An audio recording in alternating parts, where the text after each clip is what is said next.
quando os irmãos estavam me pedindo para compartilhar algumas palavras, pensei que o tempo passou, bastante coisa mudou, as coisas mudam bastante nos últimos anos, e cada um aqui pensar nos últimos 5 anos, nos últimos 10 anos, quanta coisa mudou, tanto no mundo como um todo, mas também acho que individualmente, né, cada um tem uma jornada, um caminho aqui nessa terra.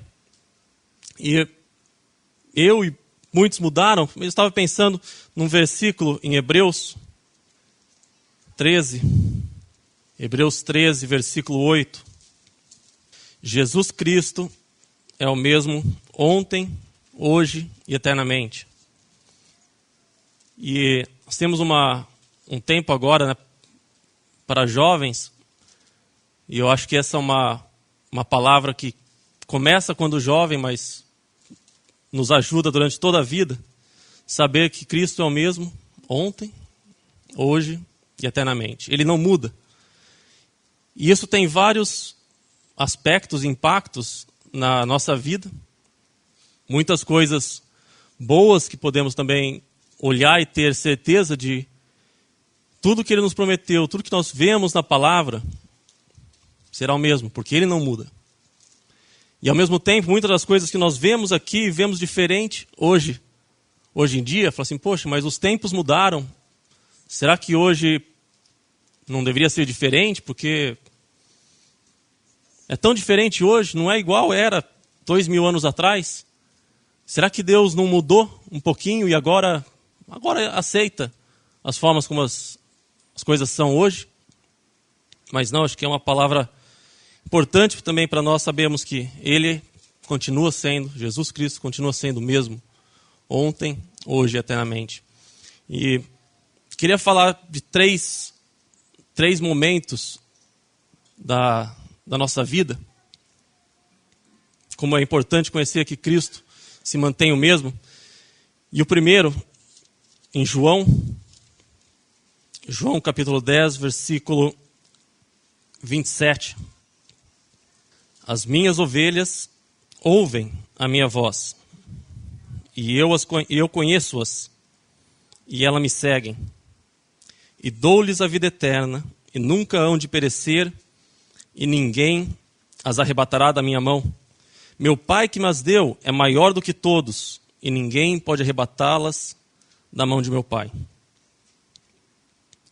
A vida de um cristão começa de verdade no momento que ele crê, que ele aceita o Senhor. E já foi falado nas reuniões um pouco antes de como um homem morto recebe vida pelo novo nascimento, e então recebe salvação, é trazido por Deus, é resgatado por Deus. E essa é uma certeza que podemos ter, porque Ele não muda, Ele continua o mesmo. E nesses versículos nós temos duas partes aqui. Nós temos as ovelhas e nós temos o pastor.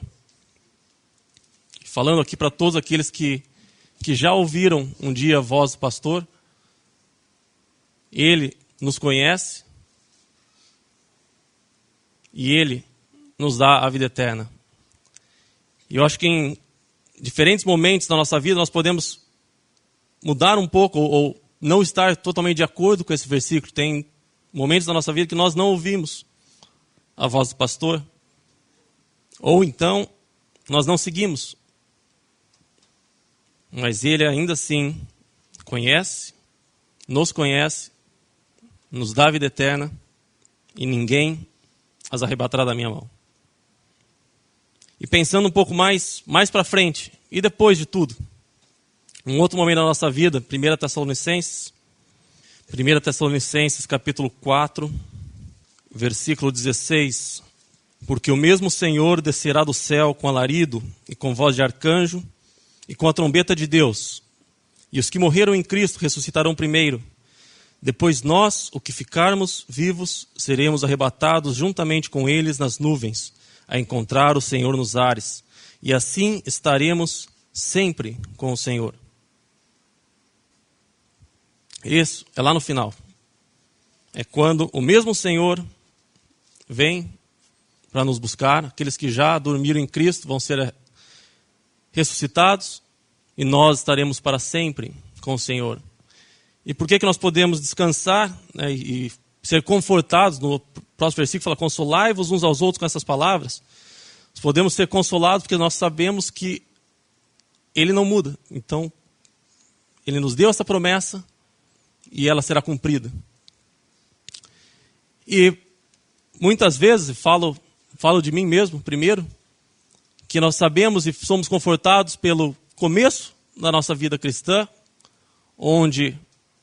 que está baseada nele, e descansamos nele para esse começo. Olhamos para o final e descansamos também em Cristo para que esse final se aconteça.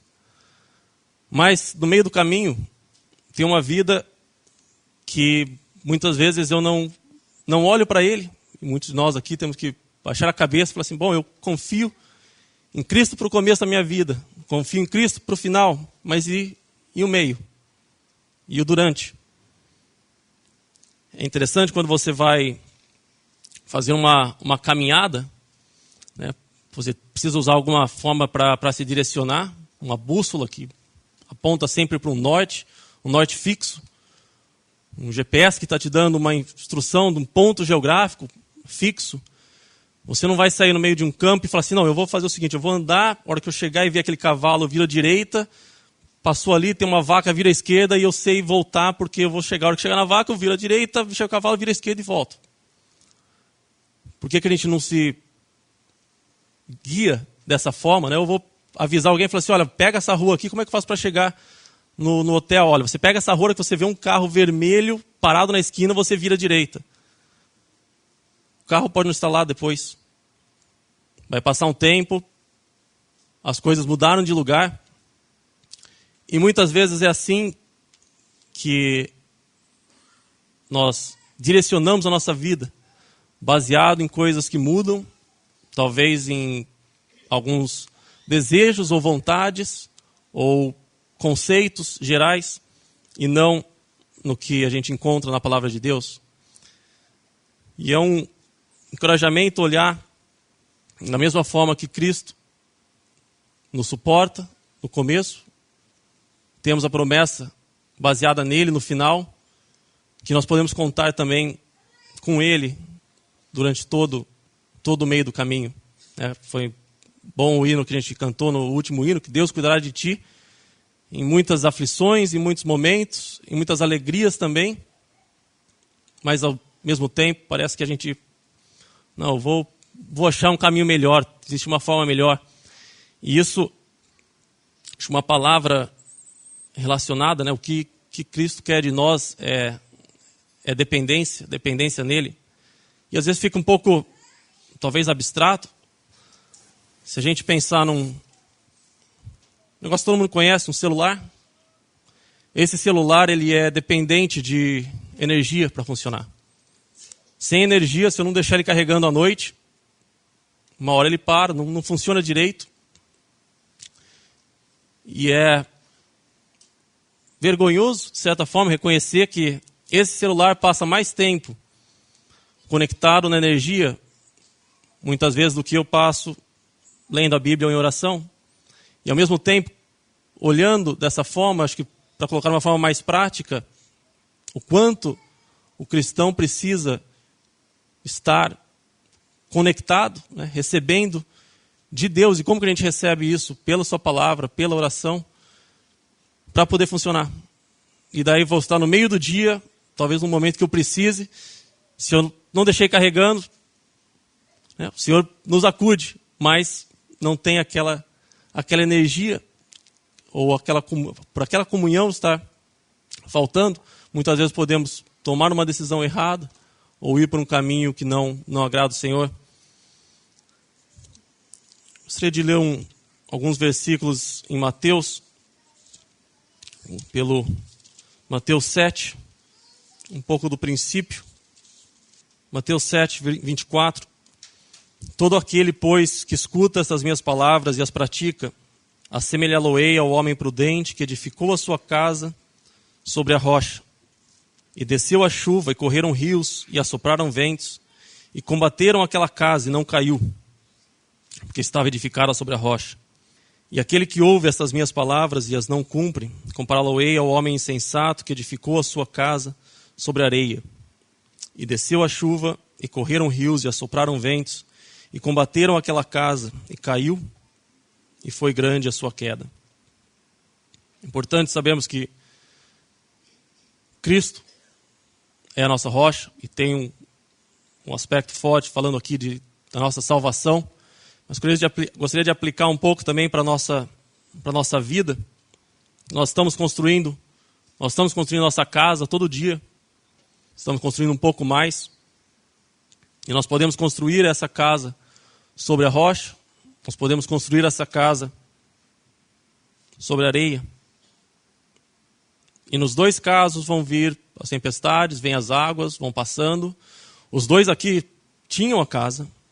Então muitas vezes olhamos e falamos assim, mas olha só, eu não procurei a direção do Senhor nesse sentido e está indo tudo muito bem. Os dois aqui dizem que os dois tinham a casa, mas uma delas não subsistiu.